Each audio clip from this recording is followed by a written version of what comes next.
Moving day at the 2023 PDGA Tim Selinske U.S. Masters Disc Golf Championships. Grant Zellner and Hayden Henry were here at Circle Bar, the golf club just to the east of the Eugene, Oregon area for day 3 action. Lots and lots of divisions in play all around the Eugene area. Many of them, the issue still in doubt. A lot of players still in contention for major victories. And out here, some of those lead FP and MP groups are out here taking on the Circle Bar course for the second time before heading back to Dexter for the final round. Lots of people trying to make that cut. Top 40% gets into the final round. Everyone will play at Dexter tomorrow. It's been an exciting week so far. Yeah, for sure. You know, today is moving day, but no one told the players that yesterday. We have 8 new leaders heading into technically moving day today. So 8 new leaders across 21 divisions. So anyone's, jonesing for that cut. Anyone's looking at this record payout. Yeah, players showing some definite score separation is possible on their courses. We got a good look at the FP40 Division from day number 2, where Owen Scoggins, she showed what score separation can look like out here at these courses in Eugene. Owen Scoggins, hole number 2, crashing into the trees with that forehand. Circle's edge, no problem for Owen. Tight-wooded tee shot on hole 4, a staple there at the Dexter Park course. Forehand for Owen. Nasty little rollaway, left with a difficult uphill putt. No problem. Owen second on the par 4 6th. Low backhand hyzer. Right to the edge of the bullseye. Hole number 8, Owen also backhand. This one's short. So Owen, long putt, no problem. Owen with the hot hand on 17. That force over forehand she is known for, through the trees, up the steep hill. Money from well below the basket. Look how steep that hillside is.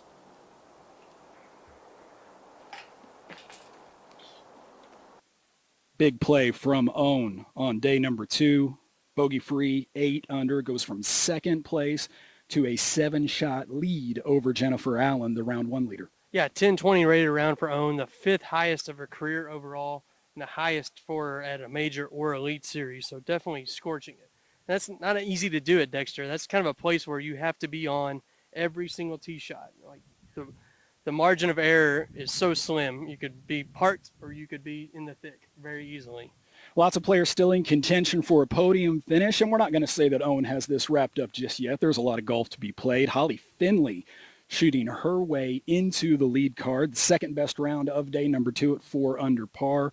Jennifer Allen retains her positioning in second place. She's leading the way, trying to catch up to Owen. Now they're out at Circle Bar, trying to see if they can negotiate these open fairways, see if Jennifer can find an advantage with her distance out here at the open track. Yeah, Jennifer had the 6 under mark the other day, so we'll see if they'll be able to best that. But, 4 household names on the lead card in the FP40, kind of what you would expect coming in. So we'll see all that from Ace Run Productions tomorrow. Also taking on that Dexter course on day number 2, the MP50 Division. And the leader in that division, somebody you know well, someone that's been in the news a little bit lately due to overcoming some serious health issues and getting right back where he left off. Top-notch disc golf from JohnE McCray. JohnE, a multi-time major champion. In several age-protected divisions, MP40, MP50. He is a Tim Selinske Masters champion back when he played in MP40. He's at the top of his game right now. Just notched that 200th career win as well. Yeah, we were talking about that yesterday. He came in Tulsa, Oklahoma, 2 historic courses there. So great spot to get win number 200. Yesterday, after his second round, we had a chance to catch up with JohnE McCray. With reigning MP50 world champion JohnE McCray. And JohnE, before we talk about the events of the last couple of days, you just secured your 200th career win in a PDGA event. Talk about reaching that milestone. Yeah, it's been a long road. You know, I've been playing since end of 1995, and it's been a lot of tournaments. I think I'm close to 500 tournaments played, and yeah, I just got to my 200th win, which is huge, really. And it was when I first noticed it, I was like, somebody actually told me, they were like, "You're at 199 wins." I was like, "Oh." Then I looked on the site, and that's what it was at. And also, I was like, "Oh, this is pretty exciting." And next thing you know, I got my 200th. It was very fun. It was a Masters Tour event ran by Callie, and she's doing a great job with that Masters Tour, and it's something to build on every year, so it's awesome. A spectacular milestone, and now you turn your attention to this major championship where you are now halfway through.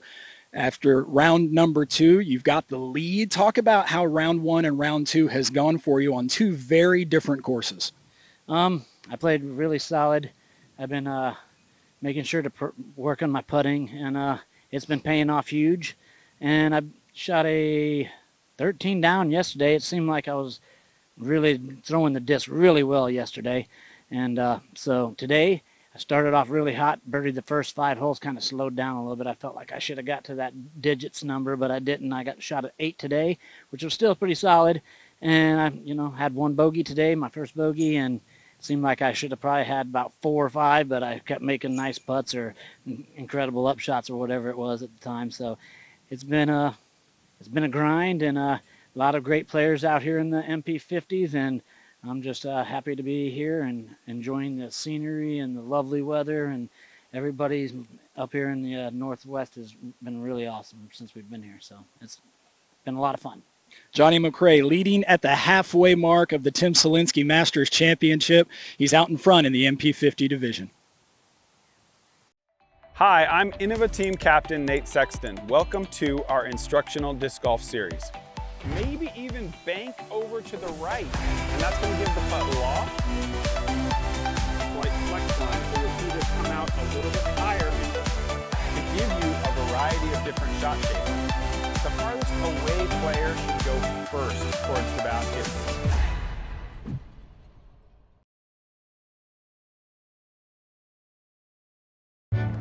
Ever since I won Worlds, I had my goals set on another major win. There's no past and there's no future. It's only this moment here. It's just beautiful to watch Kristen throw the disc. Outright brilliance from Kristen. The winner of the 2023 PDGA Champions Cup, Kristen Tatar. I talked to Jay Redding, and he was saying, "Hey, man, all of us, the rest of us, we've got this this mantra that we've been repeating. If it's not me, let it be JB." If it ain't me, it's JB. Yeah, no, that was totally going on. I wanted to keep on saying it was me, so I tried not to get to that mode until the very end of it. But believe me, I couldn't have been happier, If not me, let it be JB. We continue to look back on the life and legacy of Jonathan Baldwin, and what a special week that it had to be in Santa Cruz when he took down that Masters World Championship. So in his hometown, on his home courses, and taking down some stiff competition. So everybody was cheering for him, and we continue to look back at the memories and the legacy of JB. Yeah, some great and inspiring stories for this week. A very special time for everyone to get together and remember their friend for sure. The MP40 division is very, very competitive. I think that is a trend that will continue into the future as more and more players, they get over that 40-year-old mark in their lives. They health and diet and all of those things, players remaining extremely competitive, throwing a mile, and the MP40 division, just like the FP40 division, super competitive heading into day number 2 action. Alan Hermosillo led the way into day number 2 on hole number 2 at Dexter Park. Alan, the big lefty hyzer, hits the trees hard, left with a long, dangerous look at this downhill putt.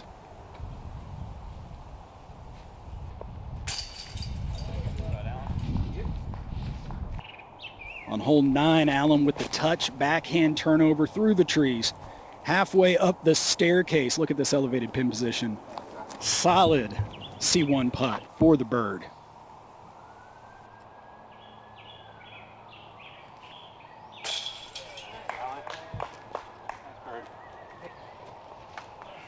And wrapping up the day, hole 18, a par 4, Allen nearly in for the eagle. Buzzing the tower, 30 feet. Left into a headwind, keeps the putt low, off the course with a birdie. Nice, Allen. Allen, a couple of early bogeys in his round. No big errors, just some tree kicks. They're going to happen at Dexter.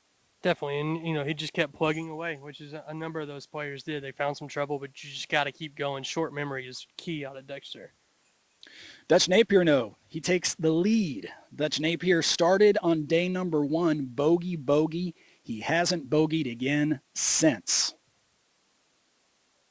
Yeah, after 2 rounds, he jumped 10 spots with a 1051 rated 11 under. Super well known out on the elite level disc golf. 13 A-tier wins, 4 in MPO, 9 in FP40. And he was in this position last year, going into Championship Sunday at Selinske. So he knows this pressure of being the top guy. He faltered a little bit last year, so let's see how he takes that learning experience here in Oregon. Dutch not the only big mover on the day. Lots of moves up and down the scoreboard there in the MP40 division. A lot of names that you've seen, though, still very much in contention. They're on the lead card. They're on the chase card. Philo Brathwaite is there.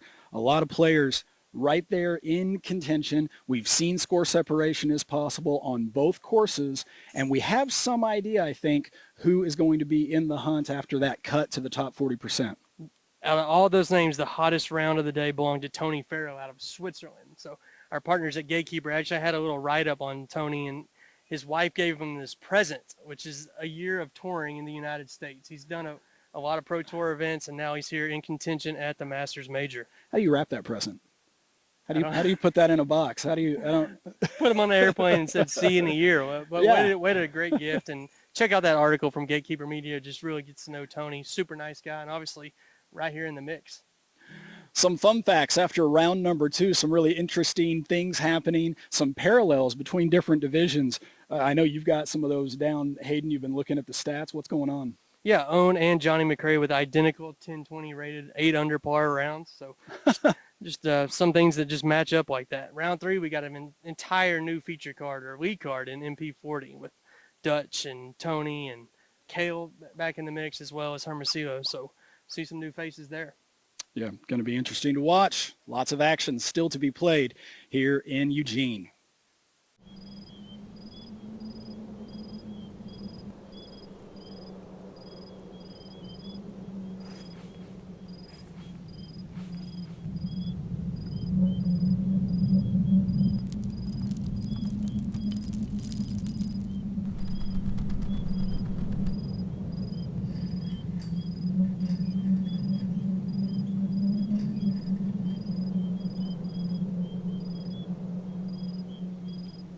PDGA Event Support Helpline. Hey, I was wondering if I could add some rules to my tournament to make it a little unique. Sure. You just need a waiver from the Director of Event Support.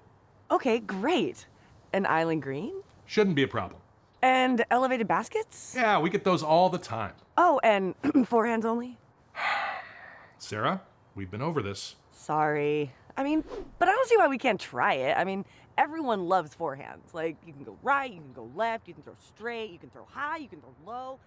Back at Circle Bar Golf Club, Grant Zellner and Hayden Henry going into round number 3 of this 2023 Tim Selinske Championship. The players in the top FP and MP divisions taking on this track for the second and last time. And on round number 1, I don't know about you, Hayden, but I felt like the course was a little bit more scoreable than I expected it to be in those windy conditions. And given the length, players showing that length really wasn't as much of an issue as I thought it might be.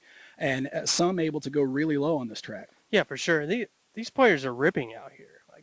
People think Masters and whatever you want to take away from that, but these guys and girls are crushing it. There's OB everywhere. It's not easy to do out here. There's a lot of tricky greens with your putt comes into play. So, yeah, definitely scoring well out here at Circle Bar. And some of the longest holes are downhill shots, meaning you've really got to control those angles coming into the areas around the basket. Some rollaways are possible, and there is out of bounds here and there in the course that can be a little bit of an issue. We've seen a few OB strokes taken, so score separation and things like that definitely possible here going into tomorrow's round, which is back in the heavy woods at Dexter. Well, before we leave you and give you a chance to go and check out post-produced coverage on the PDGA's YouTube channel, we caught up with one of the sponsors for this event, one of the representatives from a company called Golo. Interesting because Golo is not a disc golf company. More and more corporations supporting disc golf from outside of our little family, companies that aren't disc golf manufacturers or anything like that, coming in and saying, hey, we see something here. We see shared values. We see health or fitness or nature, and we want to be a part of that. Not only that, we want to support with our sponsor dollars. Anyway, we caught up with Steve Wyatt. He's with Golo. Check this out.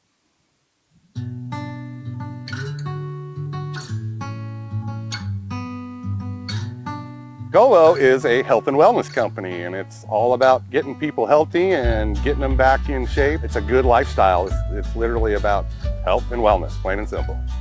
When it comes to people like me that were trying to lose weight, you need some exercise. Disc golf is that exercise. I fell in love with disc golf when I was like 2009. I saw a guy playing in my backyard and didn't know what it was, and I've been hooked ever since.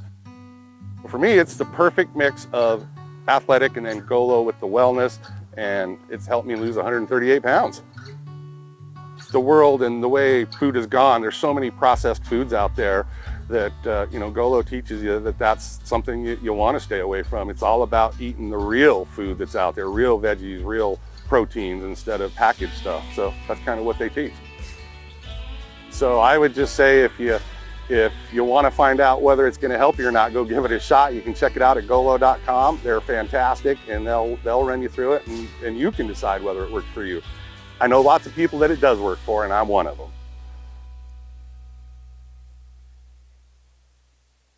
And we'll have more from Steve White on an upcoming episode of PDGA Radio. We'll hear a little bit more about his disc golf story, his health journey that he has been on over the last few years. Really inspiring stuff from Steve. Well, we've got to get out to watch the action on this moving day because players already on the course and already making moves. Any final thoughts before we check out the second and final day of action here at Circle Bar, Hayden? Yeah, the race is tight, and the action's going to come down to the wire as expected, and just looking forward to another great championship Sunday, and going to crown a few PDGA major champions tomorrow. 21 to be exact. 21 divisions playing here in the Eugene, Oregon area. Make sure you check out YouTube. Search PDGA for post-produced coverage of the FP40 and MP40 divisions. And make sure you join us back here as we recap the day's action and preview tomorrow's action sometime in the midday tomorrow right here on YouTube from the PDGA. For Hayden Henry, I'm Grant Zellner. We'll see you back in Oregon soon.